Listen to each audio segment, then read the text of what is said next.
Now, now, let's see. Make us see. Open our eyes and see whether we cannot discover or uncover a few more Kamite or ancient native Egyptian marks in the book that's known as the book of Genesis or the book of Bereshith, as the Jews say, or Bereshith, Bereshith, as we say, or according to the King of Kings, Metaf Kedus, or Rit Ze Fitret. Now, where should we begin? We should begin from the very, very beginning. Now, in the Egyptian or the Kamite beginning, the sky was looked upon as the celestial water. See, this is where we hear about the waters. People say, well, in the beginning, Elohim, which is the same word used for the gods later on. It's a plural word, also translated as gods. But in your King James Bible, this is the first error that's made, the very first error that's made, according to King James. Now, we're not saying that the verb is singular, but the noun definitely is plural. So it's a plural noun acting as a singular he, but it's a plural noun. In other words, that word should be gods. You know what I'm saying? In the beginning, gods, he created the heaven and the earth. But then that would have the idea as though the gods created the heaven and the earth. But isn't this what the first verse is actually implying anyway? But we have to begin with the Kamite. We have to know or seek to be willing to learn what was Muse, what was the wisdom that Moses learned. You see what I'm saying? See, the original Genesis and all the chief types are identifiably Kamite or Kamitan or Egyptian, and we say native, the original, the first Egyptians, not these today and not those other ones, the bootleg Egyptians that came later on. We're talking about the original black Egyptian, the original Kamites, the ones who actually set the foundations for they call that the pre-dynastic.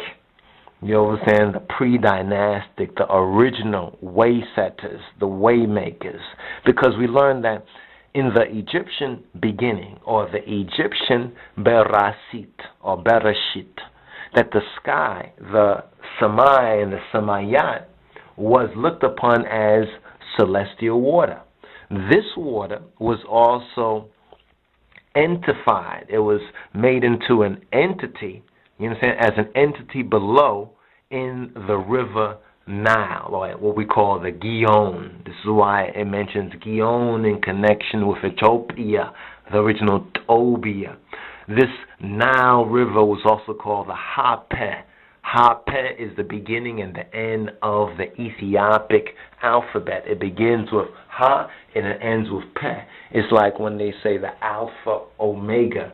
That's the beginning of the Greek and the end of the Greek. Or in the Hebrew, they'll say the Aleph Tav or the Aleph Tau. That's the beginning of the Hebrew and the end of the Hebrew. How interesting.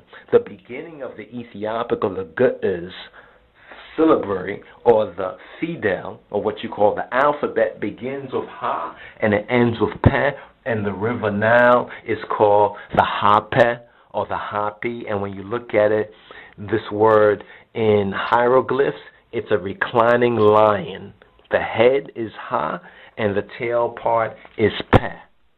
So, this water, which in the Egyptian Bereshith, you understand, was the sky, you understand, and this was the celestial water, was entified in the river Nile, which was called, interesting, the river Nile was called the way of the Elohim, the way of the gods, the way of the Elohim. When the nature powers had been divinized, when it was recognizable that the one the true God work through these nature powers, you know what I'm saying, these natural powers, you know what I'm saying, these so-called seven. And we'll touch on that. Now, in that sense, as it was, then we're touching somewhat on Gerald Macy's, and we're annotating it from what we know of the Ethiopic code. In that sense, as it were, the Samayat, or the heavens, the Shemayim, descended to be continued on earth, as above, so below. From this water of heaven, the land in Egypt, or the KAMITE, was visibly deposited, and the earth was, quote, compacted out of water, and by means of water. When these were discredited, there was the dry land. In other words, when the water was removed, then the dry land came about. Isn't this what Genesis is saying in the Bible? This is where Mose learned it. Mose, our brother Moses, did not steal it, as some pseudo-black Egyptologists will say, because they're trying to get back at the so-called white people and white Jews. So they're going to deny that Mose was one of us who actually preserved this ancient truth during a period of time when the Hyksos persecuted not just the native Kamites, but also the Hebrei, the Hebrews. Now, here, if anywhere, is the primary, the first hint that we get of a cosmical beginning, a cosmic Bereshith. You understand? A cosmic Bereshith with a fact that's related directly to a fact that's in nature, the Neteru, but not with a theory of nature nor a system of geology. This is where the falsifiers, the Egyptology falsifies. You understand? And the psychobabble that's put out there, they say, well, the Egyptians, this was their theory about nature, or try to make it some sort of pseudo system of geology. No, the first element was water. This is why the first verses of the scriptures of the Bible speak of water. I remember, I think it was a youth had asked this question years ago. A child, I believe it was. Even we had asked this question. I'm not too sure if it was before the child or was after the child, but the question was, where did the water come from? Notice something about Genesis, the first book. It says, in the beginning, Elohim, God, or gods more correctly, the Netaru, created the heaven, or the heavens, and the earth. Then it goes on to speak about water. But we find nowhere in the so-called Hebrew Genesis where it speaks about the creation of water. Some of y'all may recall, even in the baptism teaching, we spoke about wuha, or water, being a half-spiritual element. You remember that? That water is, by definition, half espiritus. You understand? H2 espiritus is half spiritual element. But there's nowhere in Genesis chapter 1 where it speaks of the creation of water. Water, wuha, was already here.